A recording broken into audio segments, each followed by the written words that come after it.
Access event में Avengers ने red school को हरा दिया था, लेकिन इसके भरपाई में एक साइड इफेक्ट हो गया जिसमें एवेंजर्स और बाकी कुछ अच्छे हीरोज बुरे बन गए और कुछ बुरे विलेंस अच्छे बन गए। लेकिन बाद में बहुत सारे हीरोज वापस ठीक भी हो गए, लेकिन आयरन मैन पूरी तरीके से ठीक नहीं हुआ था। उसके अंदर अब दोबारा वही पुराना घमंडी टोनी स्टार्क जाग गया था। उसके अंदर की बुराई और घमंड अब बाहर निकल आई थी और उसने सैन फ्रांसिस्को शहर को एक यूटोपिया में तब्दील करने के लिए एक वायरस बनाया और उस एक्सट्रीमिस्ट वायरस को एक ऐप के जरिए सैन फ्रांसिस्को के सारे लोगों में बांट दिया, जिस वायरस की मदद से सारे लोग अपने मनचाहा खूबसूरती और अपने कमियों को दूर कर सकते हैं। लेकिन इसके पीछे टोनी स्टार्क का कुछ अलग ही स्वार्थ था और अब वो एक्सट्रीमिस्ट ऐप चारों तरफ फैल गई थी और अब आ गई।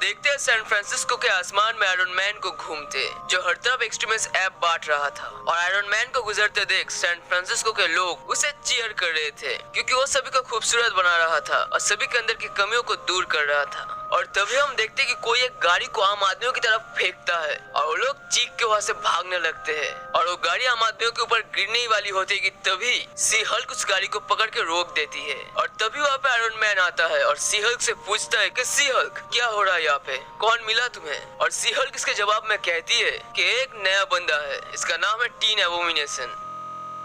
कहता है टीन एबोमिनेशन, कितना बकवास नाम है, और कोई नाम नहीं मिला क्या? टीन एबोमिनेशन ही क्यों? और इसके जवाब में सी हल्क कहती है कि एक एक्चुअली एक छोटा सा बच्चा है जो बहुत ही छोटे अमाउंट के गामा रेडिएशन के संस्पर्श में आ गया था। और तभी आयरन मैन कहता है ओह तो फिर तो बड़ा हो जाने के बाद इसका नाम चेंज कर देना पड़ेगा। और तभी एक धमाका होता है और हम देखते हैं टीन एबोमिनेशन को और उसे देख के आयरन मैन पूछता है ये कितना ताकतवर होगा? और तभी टीन एबोमिनेशन सी हल्क को एक जोरदार पंच मारता है और सी हल्क जाके एक बिल्डिंग के दीवार से टकराती है और सी हल्क कहती है काफी ताकतवर है और टीन एबोमिनेशन एक टूटे हुए लैंप पोस्ट को उठा लेता है। और तभी आयरन मैन कहता है अबे यार रुक जा, इसके पहले कि मैं तुझे सभी के सामने मार के तेरी इज्जत का भाजिया पाला कर दूं, मुझे तेरे नाम को लेकर कुछ बात करना है। देख नाम ना सबसे इम्पोर्टेंट चीज होती है। और तभी टीन एबोमिनेशन टोनी स्टार्क को मार के उसका सिर उसके धड़ से अलग कर देता है और देख के सभी हैरान हो जाते हैं। सी हल्क को अपने आंखों पे यकीन नहीं होता है कि उसने आयरन मैन को मार दिया। और तभी आयरन मैन के हेलमेट की बत्ती फिर से जल जाती है और आयरन मैन कहता है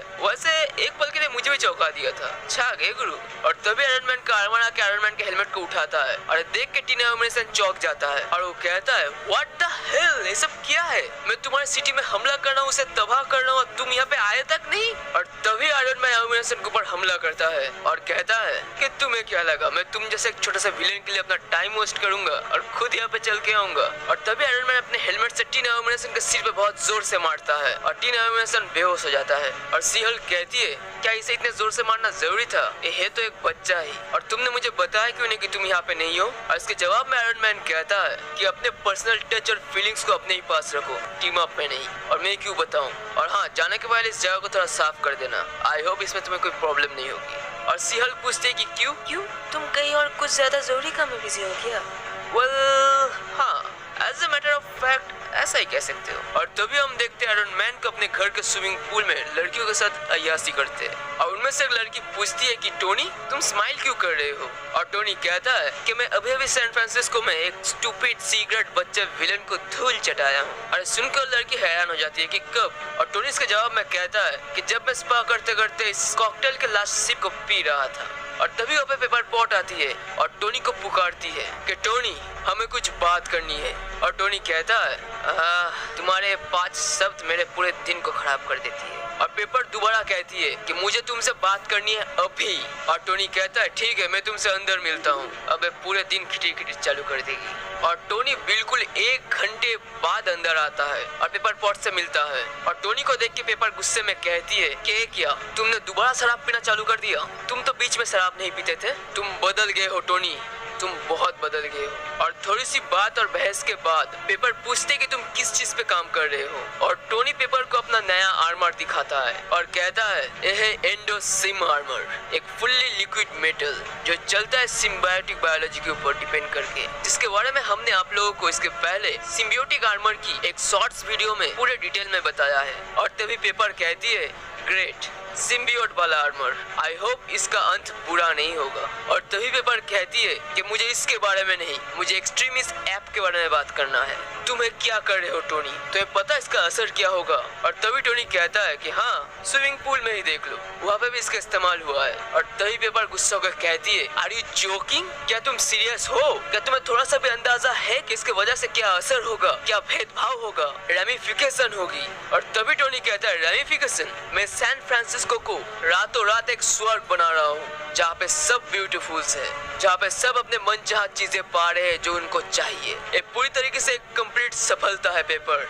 और ये सुन के पेपर और भी गुस्सा हो जाती है और चीखती है कि तुम्हें हो क्या गया है टोनी, तुम्हें सब मजाक लग रहा है? दिन रात पीना और मिलियन मिलियन लोगों को सुंदर मॉडल बनाना, सभी को बेफिक्र इररेस्पॉन्सिबल नशेड़ी बनाना, ये सब तुम्हें सफलता लगती है? इन सब को तुम सक्सेस कहते हो? तुम्हें लगता है इससे बाकी लोगों का समाज में क्या होगा? इससे पूरे समाज में भेदभाव आ जाएगा। वो घमंडी सुंदर लोग इन लोगों के ऊपर अत्याचार करेंगे, उन लोगों को घमंडी लोग अछूत बना देंगे, इस शहर से भगा देंगे। और बिल्कुल वैसा ही हम लोग देखते हैं कि रास्ते पे कुछ सुंदर लोग जो लोग एक्सट्रीमिस्ट ऐप का यूज करके सुंदर हुए थे, वो लोग एक बेचारे गरीब बदसूरत लड़के को परेशान करते हैं और उसे लात मार कर कहते हैं कि चले जाओ यहाँ से। स्टार्क ने हम लोगों को सुंदर बना के शहर को बढ़िया कर रहे हैं और तुम यहाँ पे ऐसे बदसूरत रह के घूम रहे हो, तुम हम लोगों का शोभा खराब कर रहे हो, चले जाओ इस शहर से, तुम घिनौने दोषी। और तभी एक नान चाकू आके उस घमंडी लड़के के सिर पे लगती है और वो लोग पीछे घूम के देखते हैं डेयर डेविल को। और मैं तुम दोषियों को नरक से भी बदतर सजा दूंगा अगर तुम इस बच्ची को दोबारा छुए तो। और डेयर डेविल एक फ्लिप मार के उन लोगों के सामने आता है और उनको कहते हैं कि पीछे हटो। लेकिन डेयर डेविल के कुछ करने के पहले ही वो लड़का चीखता है और कहता है कि तुमने क्या कर दिया मेरे साथ, ये क्या हो रहा है? और डेयर डेविल कहता है मैंने क्या किया? और वो लोग और भी जोर से चीखते हैं और उन लोगों के साथ कुछ गलत हो रहा था। और वो देख के डेयर डेविल कहता है ओह नो स्टार्क, ये क्या कर दिया तुमने? और उस तरफ टोनी स्टार्क पेपर को कहता है कि तुम्हें चिंता करने की कोई जरूरत नहीं पेपर, मुझे पता है तुम क्या सोच रही हो, इस सिटी में बैलेंस सही रहेगा, मैंने यूं ही इतना सारा पैसा इस चीज पे खर्च नहीं किया है, मैं क्या यूं ही फ्री में इन लोगों को ब्यूटीफुल बना दूंगा, वो भी बिना पैसों से? नहीं, ये मेरा प्लान नहीं है, बल्कि मुझे तो इससे बहुत पैसा कमाना है। और तभी पेपर पूछती है क्या कहना क्या चाहते हो तुम, क्या मतलब है तुम्हारा? और टोनी कहता है कि वक्त आने पे तुम्हें पता चल ही जाएगा। और तभी बाहर से कुछ लोगों की चीखने की आवाज आती पर भाग के बाहर जाती है और देखती है कि उन पुलों में मजा करने वाले लड़कियां और कुछ लड़के खूबसूरत से बदसूरत हो गए थे, उनका चेहरा और फिगर बिगड़ गया था, वो लोग अपने असली रूप में वापस आ गए थे और वो लोग पागल हो गए थे, वो लोग चीख रहे थे कि हमें वापस दो, हमें वो चीज वापस दो। और वो पेपर के पैर और कपड़े पकड़ के खींचने लगते हैं और पेपर टोनी को पूछती है कि ये सब क्या किया तुमने, ये लोग पहले से ज्यादा बदसूरत हो गए हैं। और तभी पेपर उनमें से एक के फोन में देखती है कि एक्सट्रीमिस्ट ऐप का ट्रायल वर्जन खत्म हो गया है और अब हर दिन के लिए $99 देना पड़ेगा।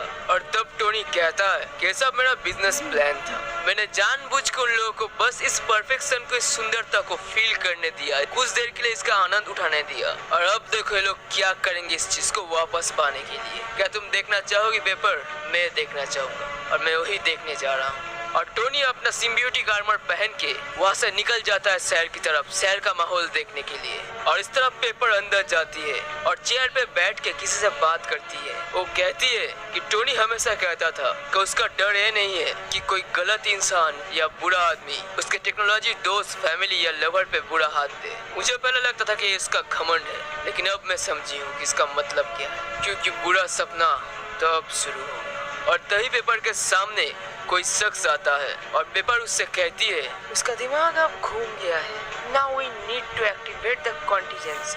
और तभी वो पर्सन कहता है कि मैं समझ गया, इट्स ओके पेपर, और इसलिए तो हमने प्लान किया था। और उस शख्स की आवाज कुछ जानी पहचानी थी, बिल्कुल टोनी स्टार्क की तरह।